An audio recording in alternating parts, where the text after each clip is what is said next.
இந்த வீடியோ வந்து எதுக்குன்னா, பெரம்பலூர் புத்தக திருவிழா வந்து இப்போ தான் ஆரம்பித்து போயிட்டுருக்கு.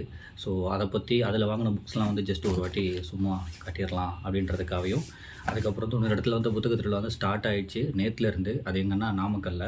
ஸோ இதுதான் வந்து நான் பெரம்பலூரில் வாங்கின புக்ஸ்லாம். ஸோ அதை பற்றி வந்து ஒரு தனியாக வீடியோ போட்டுடலாம்.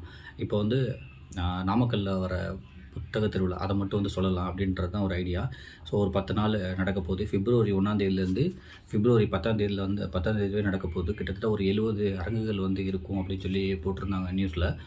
இப்போ நாமக்கல்லே வந்து அந்த இடம் அந்த எவ்வளோ வந்து அந்த இடம் வந்து ரொம்ப பெருசாக இருக்கோ, இப்போ அந்த சிட்டி வந்து எவ்வளோ பெருசோ அதை வச்சு தான் வந்து இது பண்ணுவாங்க.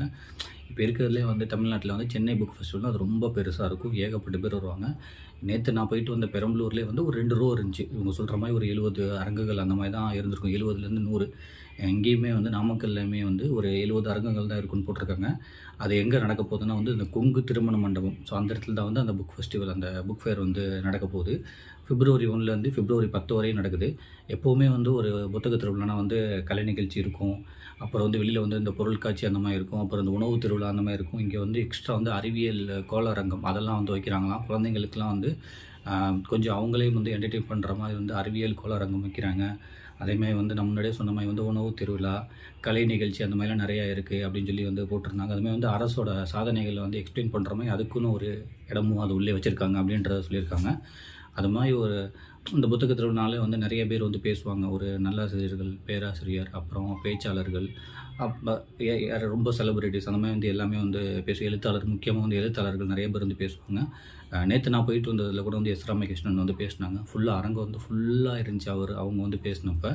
ஸோ இந்த இதுலேயுமே வந்து ஒரு 10 நாள் நடக்கிறதுனால வந்து ஒரு 10 பேர் வந்து பேசுகிறாங்க.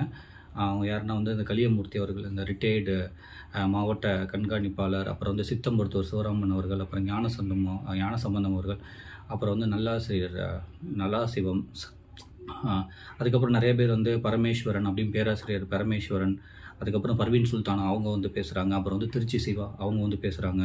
ஸோ இப்படின்னு சொல்லிட்டு இப்படி ஒரு 10 பேர்கிட்ட வந்து நிறைய பேர் வந்து பேசுகிறாங்க ஒரு நாளும்.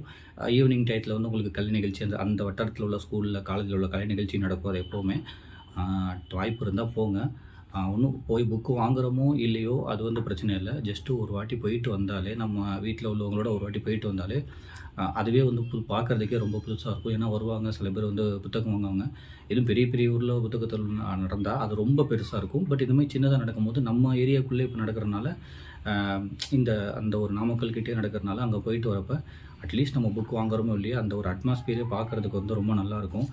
நமக்கு திடீர்னு புத்தகமே நமக்கு அறிமுகம் இல்லை அப்படின்னு சொல்லி டக்குன்னு அங்கே வந்து ஒரு புக்கு வாங்கிட்டு வந்தால் கூட அதிலேருந்து நம்ம இன்ஸ்பயர் ஆகி நிறைய அடுத்தடுத்த புக்கு வந்து படிக்கிறதுக்கு நிறையா வந்து வாய்ப்பு இருக்குது. நானே அப்படி தான் ஒரு 8 மாதத்துக்கு முன்னாடி சும்மா 1-2 புக்கில் ஆரம்பிச்சு தான் இப்போ கொஞ்சம் கொஞ்சமாக படிக்க ஆரம்பிச்சுட்டு இருக்கேன். ஸோ அதனால் போங்க, குழந்தைங்களையுமே அந்த மாதிரி இடத்துக்குலாம் கூட்டிகிட்டு போகணும். நான் சொல்கிறது புத்தகமே படிக்காதவங்களுக்கு இதெல்லாம். அதுமாதிரி வந்து அங்கே நிறைய பேர் வாங்க வருவாங்க. உங்களுக்கு எந்த புக்கு வாங்குறதுன்னு தெரியலனா கூட அங்கே இருக்கவங்கள்ட்ட போய் கேட்டால் எந்த புக்குங்க நான் இதுவரை இலக்கியம் வந்து படித்ததே இல்லை, எந்த புக்கு படித்தா நான் அது இலக்கியம் படிக்கிறதுக்கு வந்து இன்னும் கொஞ்சம் ஈஸியாக இருக்கும் அப்படின்னு சொல்லி ஃபஸ்ட்டாக உள்ளே வரதுக்கு வந்து எப்படிங்க ஈஸியாக இருக்கும்னா கொஞ்சம் ஈஸியான புக்காகவும் சொல்லுவாங்க. ஏன்னா நீங்கள் ரொம்ப கஷ்டமான புக்கை எடுத்து படிச்சிங்கன்னா 2-3 நாளில் போர் அடித்தாலும் அடிச்சிடும். அப்படின்றதுனால ஈஸியான புக்கு வந்து நிறையா சொல்லுவாங்க. சின்ன புக்கை விலை கம்மியான உள்ள புக்கு கூட சொல்லுவாங்க. அது மாதிரி நீங்கள் போகிறப்ப அவங்களே ஸ்டாலுக்குள்ளே வந்து பாருங்கள் அப்படிலாம் வந்து சொல்லுவாங்க. அது மாதிரி வந்து 10%. ஸோ அது மாதிரி வந்து ஒரு 10% வந்து எப்போவுமே வந்து உங்களுக்கு டிஸ்கவுண்ட் வேறு கொடுப்பாங்க புத்தக திருவிழாலாம். ஸோ உங்களுக்கு வாய்ப்பு இருந்தால் டைம் இருந்தால் சும்மா போய் பாருங்கள். நமக்கு எங்கேருந்து நம்ம இன்ஸ்பயர் ஆகி அது நம்மளை எங்கே கொண்டு போய் நிறுத்துதுன்னு நமக்கு தெரியாது. மேபி ஒரு புக்கு வாங்கி அடுத்தடுத்து அந்த புக்கு அடுத்தவங்கள்ட்ட கொடுத்து மறுபடியும் வாங்கி வேறு ஏதாச்சும் வாங்கிட்டு கூட நம்ம அதை வந்து நம்ம அந்த இலக்கியம் அந்த புத்தகம் அப்படின்னு சொல்லி பயணம் பண்ணலாம். புத்தகமே சிறந்த நண்பன் சொல்லுவாங்க.